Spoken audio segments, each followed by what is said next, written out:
So for today, we're comparing two peer-to-peer file synchronization tools, which is the SyncThing and Resilio Sync.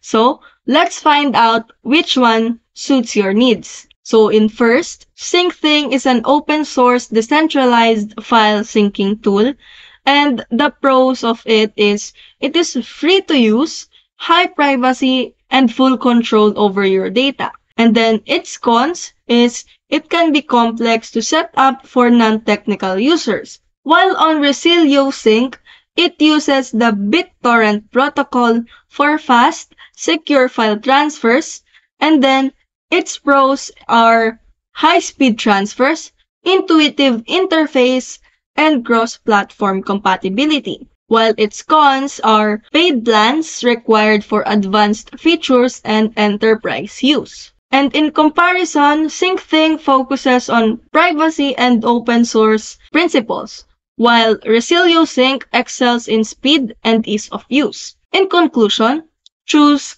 SyncThing if you value privacy and complete control. Choose Resilio Sync if you need fast transfers and a user-friendly experience.